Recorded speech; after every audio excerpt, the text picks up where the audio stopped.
Well, greetings and salutations, everybody. Welcome to the John Campea Podcast here on my YouTube channel. I mentioned the other day that I've been getting a lot of requests from you guys to try doing this show live. So here we are. We're doing live. We tested it out live yesterday. I've got the board open over here. Hello, everybody. Do me a favor, everybody. I'm still kind of in the testing phases of this. Let me know if the picture's working and if the sound's working and everything is good. So anyway, what I like to do here on this channel is mostly on the podcast is take the questions that you guys send in to me. How do you send in a question to me? It's simple. Just email me at thejohncampeapodcast@gmail.com. Just email those questions into me there, and there you go. Last night, hello everybody in the board. Last night I had a chance to go and watch the new Catherine Bigelow film, Detroit. I haven't recorded my review yet because I didn't get home till like 11 o'clock last night, but I'm going to put my review up a little later today. Just going to tell you up front though, it's awesome. It's awesome and it's powerful. And it's one of those movies that I don't know that I can watch again because I feel like I'm getting punched in the face. Like it's that heavy. I mean, it's that strong. But it's an incredible movie. John Boyega was really strong in it. Anthony Mackie's really strong in it. The whole cast was really good in it. So I'm going to put up a review of that a little bit later today. Please keep your eyes open for that a little bit later. So what I'm going to try doing here is I've got a bunch of questions. You can see in the description below, I've got the questions laid out there so you can see what the questions are. After we get through those questions, if we got a few minutes left, I'm going to go to the live chat board with you guys here and take your questions in the live chat board. And the important thing here, the big advantage of doing this live is that you guys get to talk about these topics amongst yourselves in the live chat board. And like I asked yesterday, and you guys were awesome yesterday, let's show everybody that not all YouTube users are mindless fucking morons. Let's actually have intelligent conversation. Let's disagree and debate without becoming the 4-year-olds that a lot of YouTubers become. So just keep it good. And you know what? And if somebody starts deciding they're desperate for attention and don't touch their own dick enough, then just ignore them. Just ignore them and starve a troll. But anyway, let's move on to the first question of the day. And the first question today comes to us from Zeke Zepeda, who writes, "Hey John, been following you since your Man of Steel review." It's amazing how many people have say that. Why is nobody talking about this? In the new Justice League trailer, at one point, the voiceover states that there are no Kryptonians. At the same time, there is a clip of Bruce Wayne looking at a hologram of a womanly silhouette wearing the red and blue. Is this not Supergirl? Look, I've thought about that a bunch. Let's look at it this way. First of all, you mentioned that in the little monologue you hear him say no lanterns, no Kryptonians. That's actually not true. That's not what he says. And it's a big difference. In the trailer, after Steppenwolf says no Green Lanterns, what he says is no Kryptonian, singular. Now, that may not sound like a big, well, who cares if he says Kryptonians or Kryptonian? I think that's a major difference. Because if he were to say no Kryptonians, well, that would suggest that Darkseid is aware of multiple Kryptonians around the universe doing things. Like there's more than one. And that would, I think, definitely potentially point towards the fact that maybe Kara is here. Maybe there's a Supergirl here. Maybe there's multiple Kryptonians. But if you listen to the trailer carefully, he very specifically says no Kryptonian, singular. So I think if you take the events of Batman versus Superman and the stuff that Lex Luthor was saying to both Batman and Kal-El, I think Darkseid, one of the things that's been keeping Darkseid from coming to Earth is the fact that there's a Kryptonian there. There's Superman is there, so we ain't coming. And then that's when Lex Luthor says, hey, well, Superman's dead now. That's the dinner bell. Ding, ding, ding. Now he's going to come. So I think that's a clear distinction. Now, on to the second part of that. Was the image that Bruce Wayne was looking at an image of Superman or was it of Supergirl? And it depends. Like, look, I still think it's Superman. Any still image can look a certain way. If it catches shadows right, if it catches an angle right, it can look different than what it is. But I will say that if you look at this particular image, there is definitely, I could totally see why somebody would look at that and say, oh, that looks more like a girl's figure than a man's. Yeah, I could totally see that. But then again, it could just be the way the shadow is falling. It could be a bunch of different things that's causing that. So do I think you're crazy if you think that's Supergirl? No, I think there's enough there in that picture that would justify that theory. However, it's not the theory that I buy into. I think the fact that he very specifically said Kryptonian instead of Kryptonians, I think the picture is vague enough that I think it could be Superman. But almost more important than that, the principal photography, even though they're doing tons of reshoots, but the principal photography of the movie's already done. We would have heard if somebody was cast as Supergirl. I just think we would have heard about it. I don't think they could have kept that completely under wraps. I think if there was a Supergirl presence in this movie, we would have heard about that. And one of the things that Joss Whedon and Warner Brothers both said about Whedon's taking over the reshoots, one of the things they specified was that we're not introducing any new characters. We're just going to add scenes, change some things up, but we're not going to add new characters. Like, we're not going to fundamentally completely change the movie. And I believe them when they say that. I believe them when they say they're not fundamentally changing the entire movie. I think, I do think Justice League is going to end up being a different film, marginally, than what it just would have been had Zack Snyder stayed on with it. But I don't think it's going to become like a completely different motion picture than it was. And I think the addition of a major character like a Supergirl, who knows? But look, like I said, there's enough. I'm going to bring that picture up one more time because it's worth discussing. It is. Look, there's enough there that if I had to bet $1,000 and I didn't know anything else and I didn't see the Justice League trailer and you just showed me this picture, there is a part of me that would think, yeah, that could theoretically be a Supergirl. Now, seeing the rest of the trailer and everything I know about the DCEU and everything that you know about the DCEU tends to make me believe it's not. But I don't think you can accuse anybody of being completely crazy if they look at that picture and think, that's Kara Zor-El, man. That's Supergirl. It's got to be her. So I don't know. Like, you guys, I see you guys are talking about it in the chat board too. So yeah, what do you think the chances are? Do you think that's her? Let me know. Leave your thoughts in the comments section below. All right, let's move on to the next question. And the next question today comes to us from Jose M. Mercedes, who writes, since Warner Brothers / DC will go forward with Wonder Woman 2 and Shazam, what will happen with the Man of Steel 2? Is Superman on the back burner? Yeah, well, you're talking to somebody who is the world's foremost apologist for Man of Steel. I think Man of Steel is one of the top 10 greatest comic book movies of all time. I think people underappreciate it. I think if you watch it again one or two extra times, you start to see the genius in the movie. I'm personally, I think it's Zack Snyder's best film he's ever made. That very close with 300. I think it's brilliant. Anyway, we hear DC now talking about all these other plans. Where the hell is Man of Steel 2? Like, have they given up on the Superman character? Is Superman being put on the back burner? I don't think so. No. I think Superman is going to play a very important and prominent role in Justice League. Like, we don't see him yet. They're choosing not to show us Superman yet. I don't think they want us to see him in his black outfit quite yet. So they're not showing him to us yet. But I have very little doubt that Superman is going to be a major presence in Justice League. Maybe not in the first act of the film, maybe not even in the first half of the film. But I believe by the time Justice League is done, you're going to sit back and you go, Superman was a significant major character in this film. Then, of course, you got Justice League 2 and anything else that Superman might pop up in. If you watch Batman versus Superman, Superman is not a throwaway back burner character. He's a significant character in that movie as well. So are they putting Superman on the back burner? No, I mean, they're using Superman a lot. He's a key central figure to a lot. Even though they didn't show Superman in that trailer, his presence is in the trailer. You hear Bruce Wayne talking about him. You hear them referring to no Kryptonian. Like, the absence of Superman even becomes a major centerpiece of the film. So I don't feel like they're putting the character of Superman on the back burner. However, are they putting Man of Steel 2 on the back burner? There's no way to deny that. There's no way to deny that.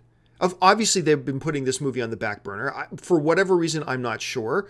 And look, I'm not throwing a fit over it. Like, I want a Man of Steel 2 desperately. But as long as they're giving us plenty of Superman, and as long as I'm seeing Superman playing a prominent role in the DCEU, and I see him in these movies, and I see him interacting with the characters, then I'm placated. I'm okay. That's fine. Would I rather see Man of Steel 2? Yes, absolutely. Are they putting Man of Steel 2 on the back burner? Clearly they are. Now, another thing to keep in mind, though, is what if they want to keep the plans for Man of Steel 2 under wraps, like they're keeping Superman's role in Justice League under wraps? What if they just want Superman's role in Justice League to become clear first, and then they announce Man of Steel 2? That could be their game. That could be what they're playing at here. And if they are, that's not a bad move. It's not what I would do, but it's not a bad move. So let's hold out hope that once Justice League comes out, that quickly thereafter we'll hear news about a Man of Steel 2. Otherwise, it does look like they're kind of moving on from him and they're just satisfied to use him in the various DCEU movies. But we'll see how that all goes. Let me know what you guys think in the comments section. All right, let's move on to the third question. And the third question today comes to us from James Walsh, who writes, I was just wondering, when do you think we will get casting announcements for Disney's live-action Mulan movie? It comes out in 2018, and we've had no news so far, while other Disney films like Dumbo, Lion King, and Aladdin have made casting announcements, and they do not come out until after Mulan. Yeah, that's a great point. We've got all these movies coming out that are coming out after this live-action Mulan. And we know who the directors are. We know who the casts are. We already know a few things about the plot. We know all this kind of stuff. And all of them come out after Mulan.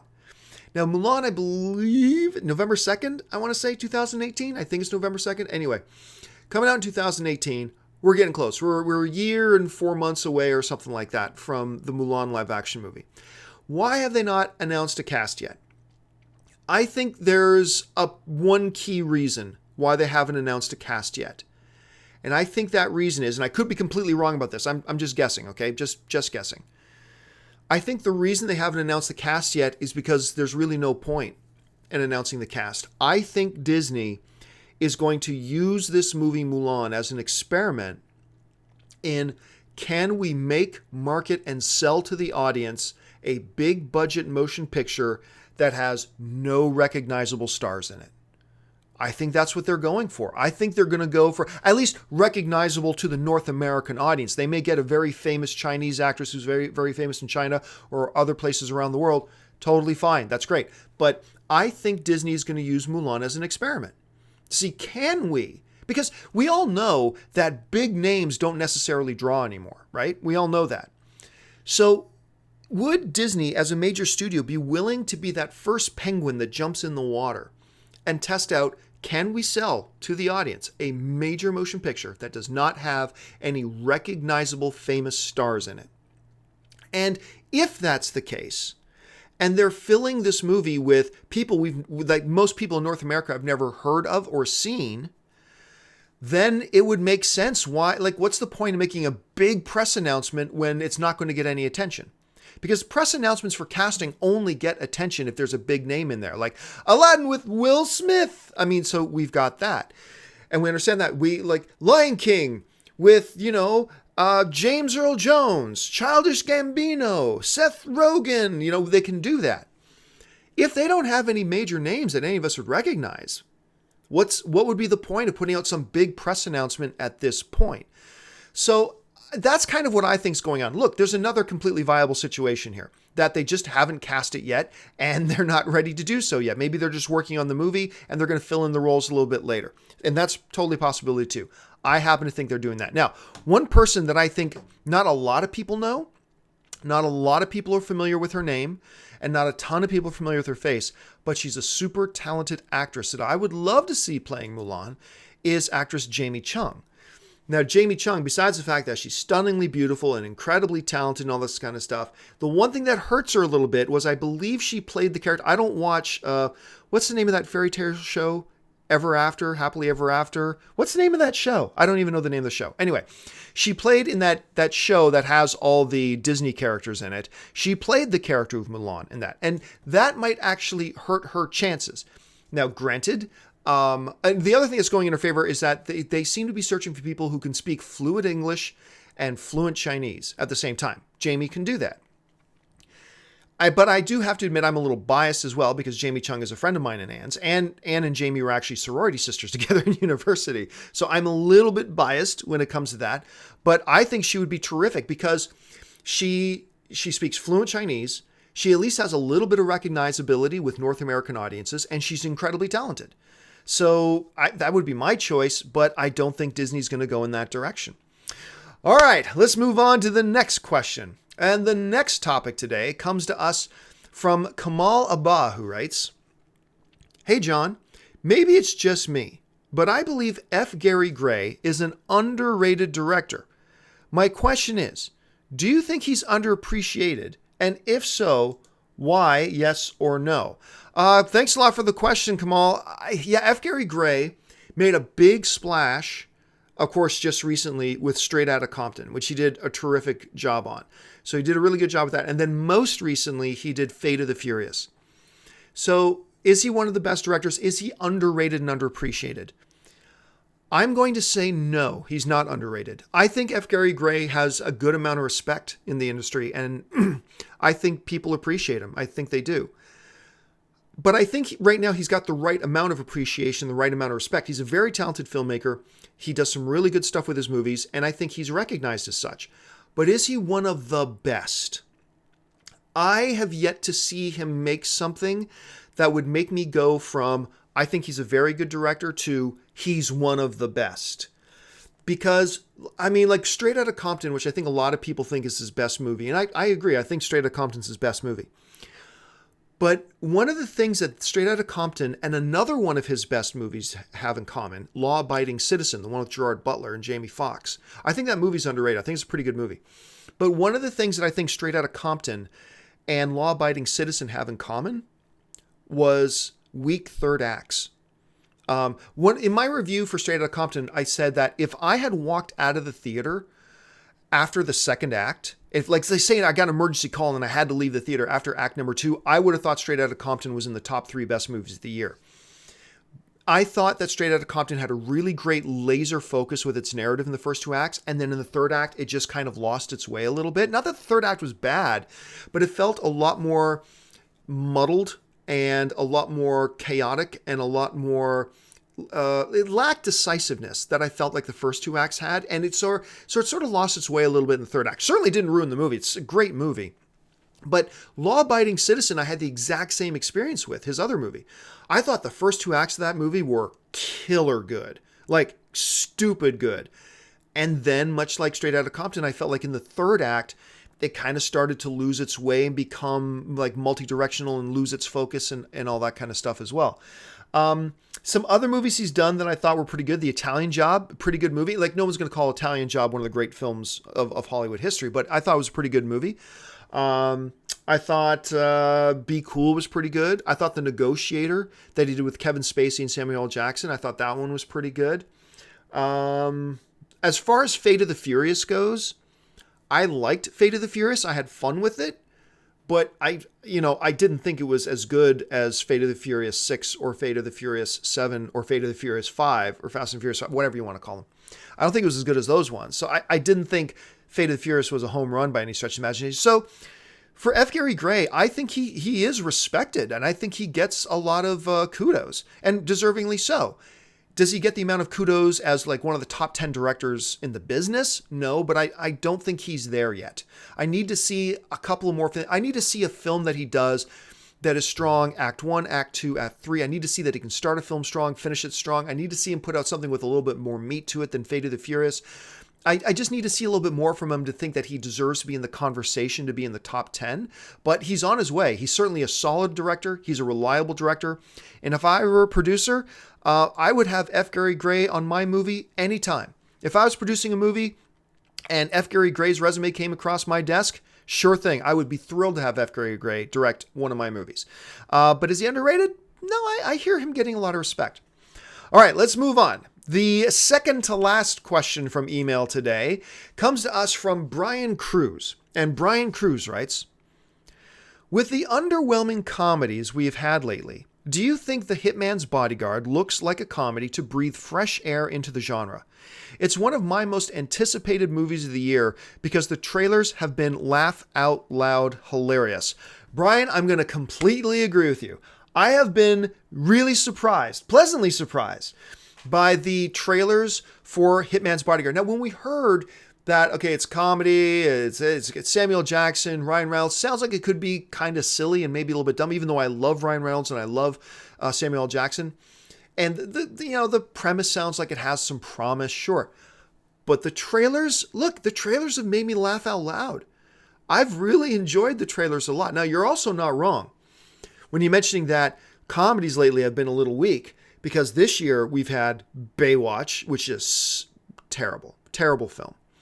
We've had The House with Will Ferrell and Amy Poehler. I love both of those people. Terrible film. We had Rough Night with Scarlett Johansson. I don't think it was a terrible film, but nothing I'll remember next year at all either. The one comedy that's actually been pretty good this year and I was surprised because I thought it didn't look good at all, was Girls Trip. If you haven't had a chance to check out Girls Trip yet, go see it. If you like comedy and you've been kind of bummed out by the lack of decent comedy this year, go give Girls Trip a shot. I think you'll enjoy that one. But yeah, Hitman's Bodyguard. I just think it looks great. I mean, you've got these terrific guys in there, terrific talents. I think they're going to have magnificent chemistry together. The trailer makes it look like they have great chemistry together. We already know what kind of comedic chops that Ryan Reynolds has. We know that when he's paired up with the right counterpoint, Samuel Jackson can have really good comedic chops at the same time too. Throw in some action there. I'm looking forward to this movie, man. I think this movie's going to be great. All right, and we move on to the final email today. And the final email today comes to us from Lisa Dixon. And Lisa Dixon writes, I know a lot of people seem obsessed with who will die in Avengers Infinity War. And I know you pointed out that no one necessarily must die. But if you had to put money on it, on who would bite it, who would it be? Yeah, one of the questions, it seems like every big Marvel team-up movie that comes out, one of the big questions always seems to be, who's going to die this one? Like, Winter Soldier comes out, who's going to die? Civil War comes out, who's going to die? Age of Ultron comes out, who's going to die? We got Infinity War coming out. Everybody wants to talk about who's going to die. And I think this, because of how many characters we have, I think that there's a good possibility somebody may die. But as I pointed out in a previous show, I don't think anybody necessarily has to die. I don't think they need to have somebody die. I just think that if they have somebody die, they need to stay dead. Marvel has got to get off this train of killing off a major character, or at least making it look like they killed off a major character, only going, oh no, wait, he's still alive. They need to stop doing that. They made a good start with Quicksilver in Age of Ultron. So that's good. That's a good start. But if you're going to do it to a major character, they got to stay dead. So who do I think are the top 3 most likely people or the best candidates to die in Avengers Age of Ultron? I've got 2 criteria. Number 1, I don't think it can be a character that the future success of the MCU weighs heavily on. So I don't think it's going to be Tony Stark and Iron Man. Nope, ain't going to be him. They just make too much money off that character and Robert Downey Jr. playing that character. He's too critical to the success of the MCU overall. They ain't going to kill Iron Man. I don't think so anyway. They ain't going to kill Captain America. Sorry, Captain America is too pivotal and important, and he's obviously a big draw, and he's just a cornerstone piece of the MCU. They're not going to kill off Captain America. I don't care what they did in the comic books. I don't care what they did. It doesn't matter. They're not going to kill him off. I don't think, at any rate. Could be wrong, obviously, but I don't think so. So the first criteria is they can't be a character that is pivotal to the future success of the MCU. My second rule is this, though. They have to be important enough in the MCU and have to have been around enough that their death would have emotional impact on us, the audience, and we would understand why their death would have big impact on the other Avengers. Because, when Quicksilver died, yeah, Hawkeye looked like he felt bad about it, but we saw Hawkeye and Quicksilver together for, 5 minutes of screen time? So we weren't going to buy that Quicksilver dying in Age of Ultron was going to have a profound effect on anybody else in the Avengers, other than maybe Wanda, obviously.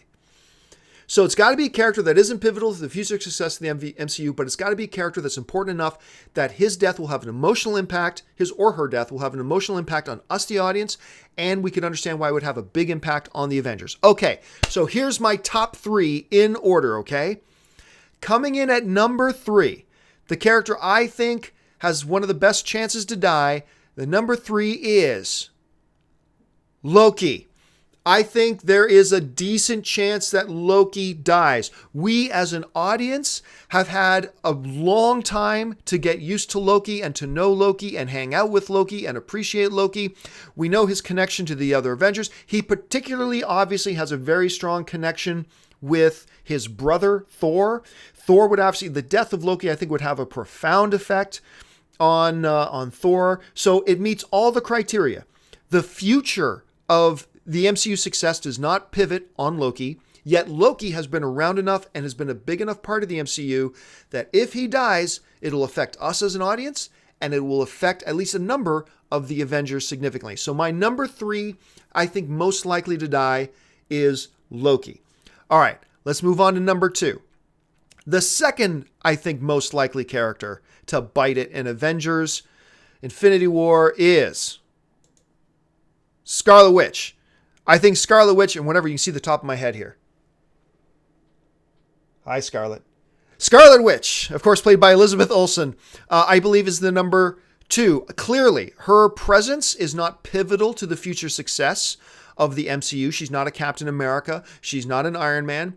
But she's now been in a couple of the movies, and we've grown attached to her. We know a number of the characters are really attached to her, especially Vision, going in for some of that robot action. Especially Vision.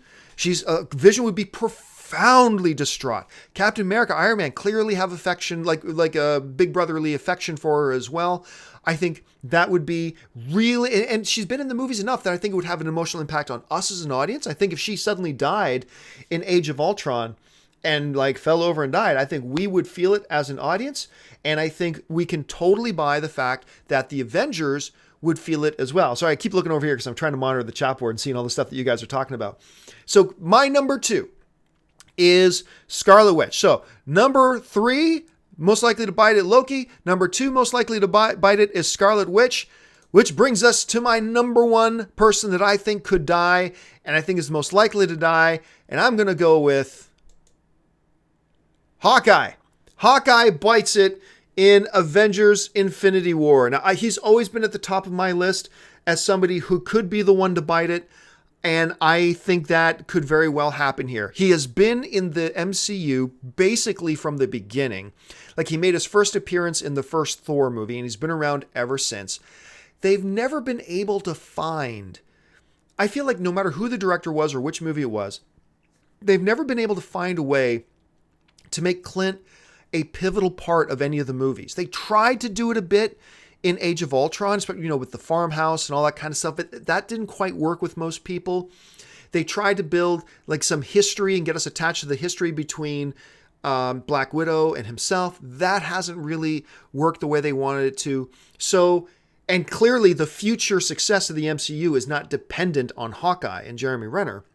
So even though I'm a huge Jeremy Renner fan, I just don't think the MCU, look, I think Hawkeye's one of those characters that the MCU just hasn't been able to figure out how to quite make work. They've done it great with a lot of the other characters, but you can't do it with all of them. And Hawkeye just seems to be that character that the filmmakers have not seemed to find a way to make it click. So the death of Hawkeye in Infinity War would affect the audience because we've been with him through so many of these movies. And he's been with the Avengers from the beginning, so clearly would have a big impact on them. So, and I think Jeremy Renner's a busy working actor. He's got a lot of other things he can be doing too. So, yes, my top 3 once again. I'm going to go Loki is the 3rd most likely to buy it. Scarlet Witch is the 2nd most likely to buy it. Jeremy Renner as Hawkeye is the 3rd most likely to buy it. So, what do you guys think of my list? What do you think the chances are of any of these people dying? Do you think it's going to be somebody else? Do you think I'm completely wrong about it not being a pivotal character and you think it will be Iron Man or Captain America? Jump into the comments section. Let me know your thoughts. All right, got a couple of minutes left here. So I'm going to go over to the live chat board. You guys have been chatting it up in the chat board here. I want to hear what you guys have to say. Now, bear with me. I have nobody here pulling questions for me. I am a one-man show here. I don't have 5 production people and 3 support staff like I used to have. So I might stumble a little bit here trying to read questions. Anyway, Peter Yuzevich is saying Vision 100%. Yeah, Vision could be guy. Look, that Infinity Stone got to come out of his head at some point. Does that kill him? Does it not kill him? Not really sure. Does he die at that point? Do they want to pursue a possible romantic relationship, with that robot love between him and Scarlet Witch? Don't know. Let's see how but that's certainly a possibility. You guys got any questions in here? Let's see here. Some people saying Drax. I don't think they're going to kill Drax. Drax is too pivotal to the Guardians of the Galaxy franchise, and we already know they're doing Guardians of the Galaxy 3. I don't think they're going to do it without Drax. So I don't think it's going to be Drax. Hulk, no way. No way they're not going to have Hulk in there. He's like one of the best characters. I just don't see it, man. I just don't see it. Teenage Groot. Yeah, you could kill Groot, but if you kill Groot, then you're just doing what you do before. Then he just comes right back again anyway. It's just pick up one of the twigs and grow them again, and now we have a new Groot again. So I don't think that's saying. Some people are saying in the chat board here that Nebula is a possibility. Again, though, I don't know that the death of Nebula would have an emotional impact on the audience, because I don't think they've done a great job with Nebula in Guardians of the Galaxy 2. I don't think they did a great job with Nebula. Well, I think they did a pretty good job with Nebula in the first Guardians. I didn't like what they did with her in Guardians of the Galaxy 2, to be honest with you. But yeah, so let's move on here. I don't think Thor is going to be it either. Okay, let's see here. Liam Cruz is writing, Campea, thoughts on the Shape of Water trailer? I think that's, forgive me if I'm getting totally the wrong one. I think that's the Guillermo del Toro one with Abe Sapien in it. The water monster. I know everybody was thrilled with the trailer. Didn't turn my crank, to be honest with you. I thought it looks interesting. It's a Guillermo del Toro movie, so I'm very anxious to see it. I can't wait to see it because he's directing it. But if I'm going to be honest, I didn't think the trailer was great. I didn't think it was bad either. But I know a lot of my friends just lost their minds for the Shape of Water trailer. And I watched it and I was like, yeah, it's okay. Is Hellboy going to show up? It felt okay. So I don't know. Maybe the next trailer will really blow my socks off. Who knows? All right, let's see here. A lot of people talking about other theories that they have of people doing it, people dying in the thing. Okay, so Nathan Posel writes, hey, John, longtime fan. But anyways, my question is, if Jared Leto were to be recast, how do you think the studio should go about it? I look forward to your opinion, man. Thanks. I've been watching you since the AMC Red Curtain days. Yeah, look, I don't care what anybody else thinks. I like Jared Leto's Joker. I did. I was a huge departure from other Jokers, but I've said this before, I will say it again. If you look at the history of the on-screen Jokers, each Joker has been unique. So like Jack's Joker was way different than Cesar Romero's Joker. Heath's Joker was way different than Jack's Joker. And now you had to find a way to make a completely new Joker, yet still at the same time having those core essential elements of who he is. And I don't care. I know a lot of other people disagree, and that's fine. I respect that.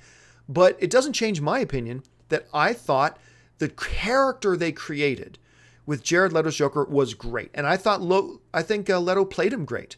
Now, did they use the character right in the movie? No, he was underused. He should have been one of the pivotal things. Forget Enchantress, okay? They should have had the main centerpiece of Suicide Squad should have been them going after Joker, all right? It should have been Joker. Then you could have had a great dynamic with how does Harley Quinn feel about going after Joker when she loves her pudding and she's in the Suicide Squad? There's so many cool things you could have done.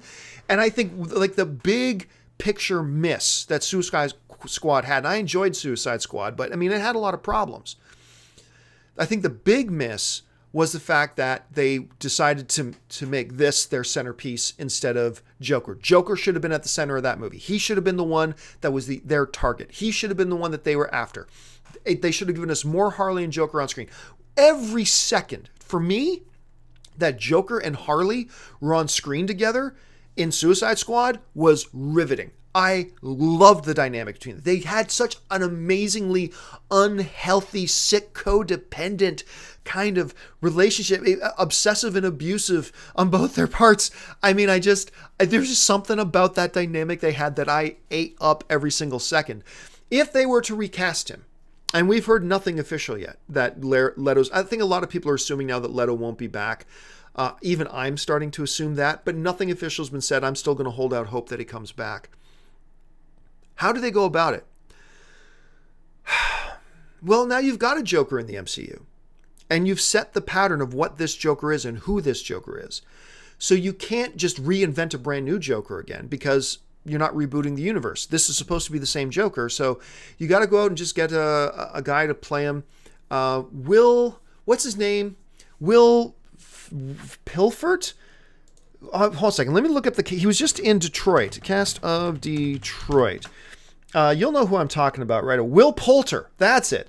Will Poulter. I'm going to pull up a picture of him here so you guys can see who I'm talking about. Will Poulter is a dude that I think you could have step in.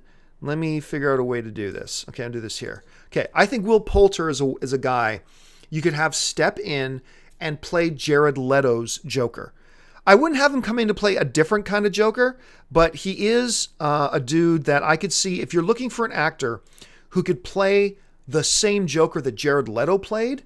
I think Will Poulter is that guy. I think he's a guy who could step in and do it pretty easily. Anyway, guys, that'll do it for me for this installment of the John Campea Podcast. Thank you so much for joining me. Listen, guys, this is just a test. Let me know, what do you guys think of me, even if you're watching it live or if you're watching this pre-recorded? What do you think about the fact that I'm doing this show live? Do you think it takes away from the show? Do you think it's better when it's pre-recorded and edited all together? Do you think it's better live with the live interaction? Let me know your thoughts. I want to hear what you have to say because I need your help to make this show better for you. So jump into the comment section and let me know your thoughts on that. And make sure you jump into the comment section and leave your opinions. Get into the conversation about any or all the topics that we talked about here today. So that'll do it for me for today, guys. Thanks so much for joining me. And until next time, bye-bye.